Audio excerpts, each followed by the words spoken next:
Aujourd'hui, si vous entendez sa voix, dit la Bible, n'endurcissez pas votre cœur. Comme lors de la révolte. Souvenez-vous de ce qui leur est arrivé.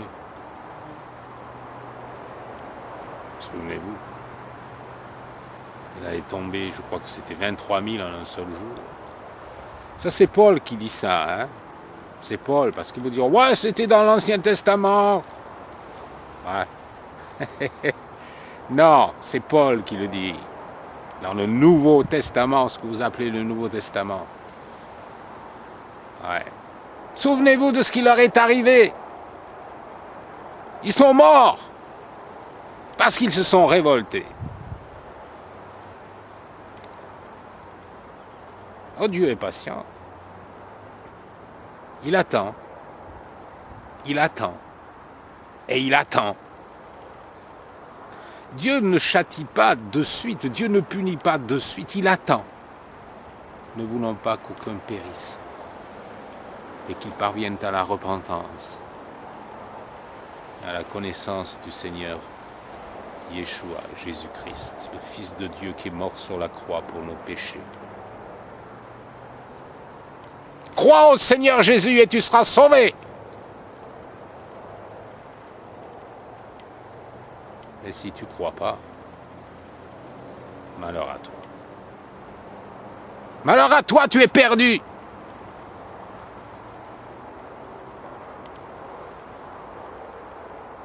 Tu souffriras pendant l'éternité, loin de Dieu.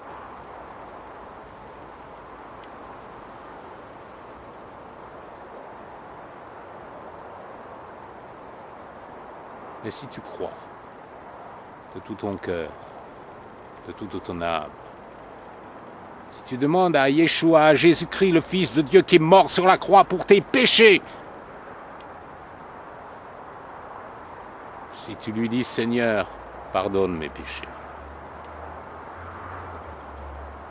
viens dans mon cœur et libère-moi de ce qui est mauvais en moi, donne-moi la force de vivre pour toi.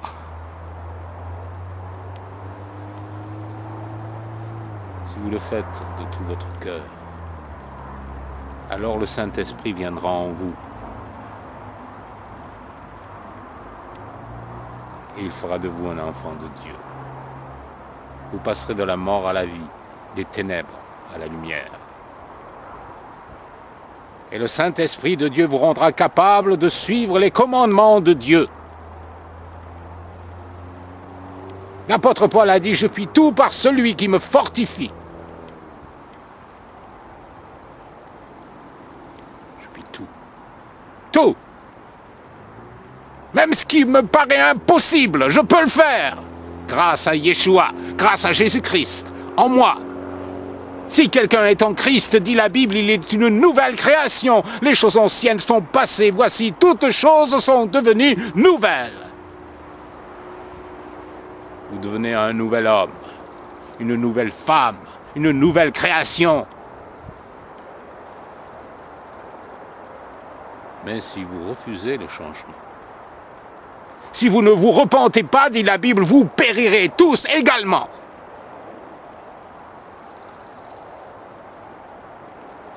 Dieu est saint.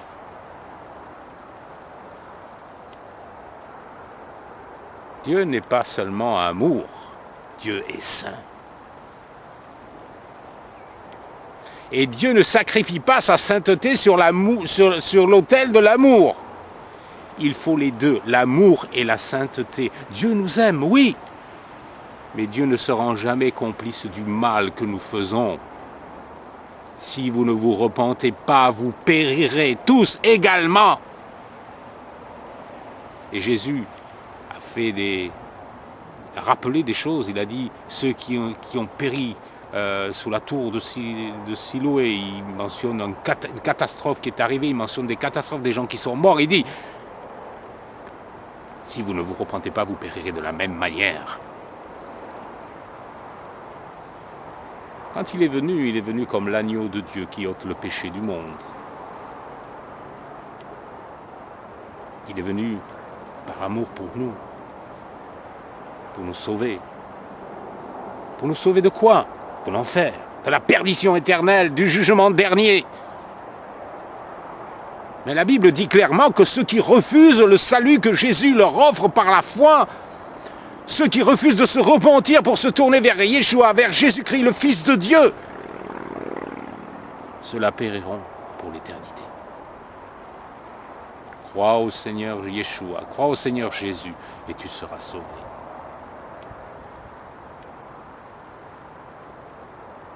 Toi et ta famille, avait dit Paul au geôlier. Bien sûr, il faut que la famille se convertisse aussi, évidemment. Sous-entendu.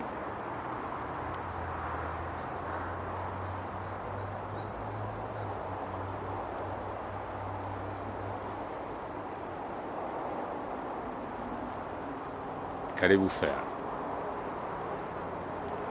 Oh, vous n'avez pas besoin de tout comprendre pour être sauvé. Le brigand qui était sur la croix à côté de Yeshua, de Jésus, il n'avait pas forcément tout compris. Il s'est tourné vers le Seigneur, il a dit « Souviens-toi de moi quand tu viendras dans ton règne !» Et Jésus lui a dit « Aujourd'hui, je te le dis, tu seras avec moi dans le paradis. » Excusez-moi, il y a des moustiques. Il lui a fait une promesse. Tu seras avec moi. Simplement parce qu'il avait cru, parce qu'il s'était repenti. Et Jésus savait que si ce brigand avait pu vivre, encore il aurait vécu pour lui, pour Yeshua, pour Jésus-Christ. Il s'était repenti, il avait regretté le mal qu'il avait fait. Mais il y a beaucoup de gens qui croient en Jésus à la manière du diable. C'est-à-dire, la Bible dit, les démons croient et ils tremblent. Vous pouvez croire avec votre tête, mais ça ne suffit pas. Vous pouvez croire que Dieu existe, que Jésus est bon, que Dieu est amour, qu'il est mort sur la croix. Et si vous ne vous êtes pas repenti dans votre cœur et que le Saint-Esprit ne soit pas venu habiter en vous, vous êtes perdu. Jésus a dit à Nicodème, qui était un pharisien, qui suivait la loi à sa manière, il lui a dit, si un homme ne naît pas de nouveau, il ne peut voir le royaume de Dieu. Naître de nouveau, recevoir une vie nouvelle. Mais cette vie, Dieu ne la donne pas à n'importe qui. Dieu ne la donne pas à ceux qui l'honorent du bout des lèvres, dont le cœur est éloigné de lui. C'est ce que Jésus a dit, ce peuple m'honore des lèvres, mais son cœur est éloigné de moi. Combien de gens disent « Seigneur, Seigneur » Jésus a dit, il y a beaucoup de gens qui diront ça, et je leur dirai, je ne vous connais pas, ouvriers d'iniquité, retirez-vous de moi, vous qui commettez le mal. L'iniquité, le péché, la transgression de la loi de Dieu. Quand on vient à Jésus-Christ, à Yeshua, le Fils de Dieu, on s'humilie devant lui, on dit « Seigneur, je vais te suivre et faire ce que tu me dis dans ta parole, je vais suivre tes commandements et les observer. » C'est à cette condition-là que Jésus nous sauve. Il nous a sauvés pour des œuvres de justice que Dieu a préparées d'avance afin que nous les pratiquions. On n'est pas sauvé par ça. On n'est pas sauvé par la pratique des œuvres ou des observances de la loi. Non, ça ne sauve pas, ça. Mais si on ne le fait pas, on prouve qu'on n'est pas sauvé. Dieu a préparé des œuvres d'avance. Ce sont des œuvres de Moïse. L'observation de la loi, des commandements. Vous les connaissez, les 10 commandements? Honore ton père et ta mère. Tu ne commettras pas d'homicide, tu aimeras le Seigneur ton Dieu, tu aimeras ton prochain comme toi-même. Est-ce que ces choses-là ont été abolies? Est-ce que Jésus a dit qu'il ne fallait plus le faire parce qu'il est venu? Il a dit, il ne disparaîtra pas de la loi un seul iota, un seul trait de lettre, jusqu'à ce que tout soit arrivé.